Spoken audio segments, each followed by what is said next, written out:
Frizūru meistara Deščadovas stilīgi bēdīgais stāsts.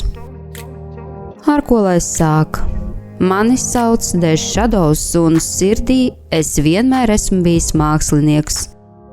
Nomodā un sapņos es nepārtraukti redzēju matus, spalvas un kažokus, kas tā vien vilināja manu mēli uztaisīt no tiem ko fantastisku, neparastu, skaistu. Biju apsēsts ar to tik ļoti, ka visas Mimi Bārbijas katru dienu lepojās ar jaunām frizūrām.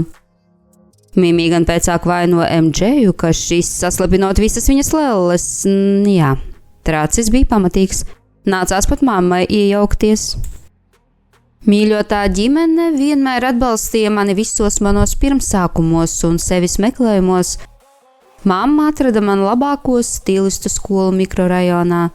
Tētis apmaksāja mācības, bet Mimi, MJs un Kiki ļāva pilnveidot iegūtās prasmes un papildināt zināšanas, eksperimentējot ar viņu matiem. Kad diploms bija kabatā, mamma atļāva uz balkona atvērt savu Deščadova stila kabinetu. Es strādāju dienu un nakti. Turklāt tik labi, ka kļuvu par populārāko stilīgo frizūru meistaru visā mikrorajonā. Ik viens rajona kaķis zināja manu vārdu. Klientu bija tik daudz, ka pieraksts uz Deščadova stila kabinetu bija pusgadu uz priekšu. Vienīgajā nedēļas brīvdienā mana mēle bija tik stipri nostrādājusies, ka gluži vienkārši nevarēja parunāt. Tā ap Jāņiem es sapratu, ka stilīgo frizūru meistara darbs man vairs nesagādā prieku. Es ieslīgu dekaķpresijā, un mamma pierakstīja mani pie dekaķpresijas speciālista, kas noteica diagnozi – izdegšanas sindroms. Speciālists ieteica man saīsināt darba stundas un izvirzīt jaunus mērķus, lai tiektos pēc jaunām virsotnēm un apgūtu jaunas prasmes. Es uzklausīju rekomendācijas un sāku strādāt mazāk. Ar jaunu mērķu izvirzīšanu gan gāja grūtāk. Domā dienām ilgi un visbeidzot izdomā pievērsties putnu spalvām. Jā, stilīgas frizūras ikvienam rajona putnam. Tāds bija mans jaunais mērķis, ko jau nākamajā dienā ar skubu metos īstenot. Tas bija viens drosmīgs zvirbulis. Es rakstu bija, jo pateicoties man, viņa vairs nav. Viņš nomira briesmīgā, bet gaužām dabiskā nāvē.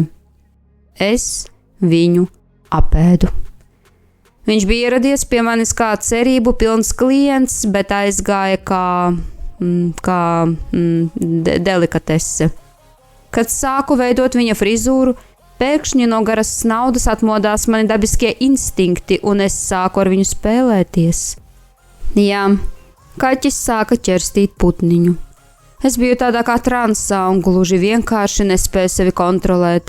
Piespēlējies ar zvirbuli, es viņu gardi muti notiesāju.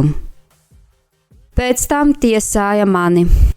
Gan tiesnesis, gan mikrorajona iedzīvotāji. Padzirdējusi ziņu par apēsto klientu, stilistu biedrība mani nekavējoties izslēdza no savām aprindām. Man aiz muguras sačukstējās un šausminājās, bet acīs neviens neko nespēja pateikt. Tiesa piesprieda man 9 mēnešus tupēt mājās gluži kā cietumā un aizliedza darboties stilista amatā.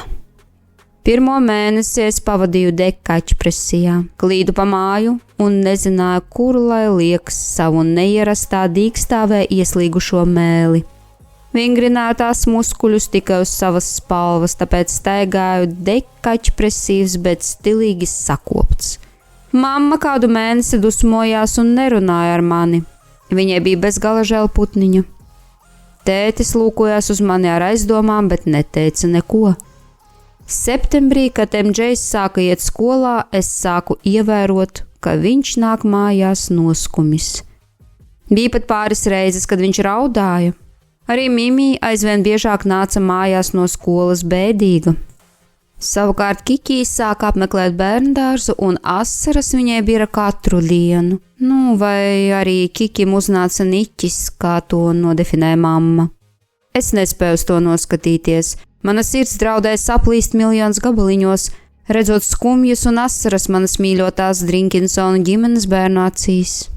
Man vajadzēja kaut ko iesākt lietas labā, un es sāku celt Mimi, MJ un Kiki pašapziņu un lūpu kaktiņus uz augšu.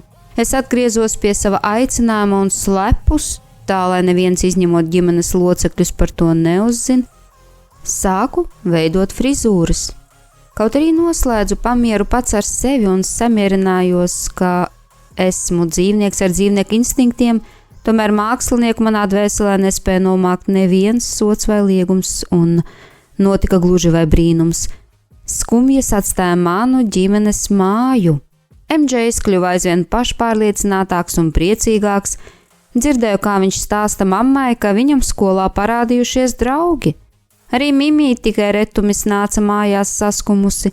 Manis veidotais stilīgais pagarinātais karē padarīja viņas bēdīgi sakumpušo muguru priecīgi taisnu. Kikim joprojām ik pa brīdim uznāca niķis, tomēr uz bērnu dārzu viņa katru dienu naski steidzās kā uz svētku ballīti. Palīdzēja mammai izvēlēties jaunākai atvasei modīgas un neapšaubāmi stilīgas kleitas. Beidzoties ieslodzījuma termiņam, neatgriezos pie iepriekšējās nodarbes. Es vairs nebiju slavens un pieprasīts stilīgo frizūru meistars. Izvairījos arī no mēdīju uzmanības, kas periodiski centās atsvaidzināt mikrorajona iedzīvotāju atmiņās manu jaunības un slavas dienu grēku. Pateicoties mana kažoka krāsai, es esmu pelēcīgi melns, lai gan vetārsta pasē norādīja, ka strīpains. Es lieliski spēju nozust no paparacī fotoobjektīviem. Nevelti mani sauc The Shadows. Visu savu kaķa enerģiju veltīju savai mīļajai Drinkinsonu ģimenei, jo dzīve nu bija man iemācījusi, kas ir patiesi svarīgs. Ne slava un popularitāte, ne bagātības man vairs nelikās pat mazākās uzmanības vērtas. Savu radošo potenciālu es realizēju, izpaužoties pats savā ģimenē. Un ik pa brīdim arī Mimi bārbijās. Bet galvenais, lai ģimenē saticīgi augtu laimīgi bērni, kas apzinās savu vērtību, vai ne?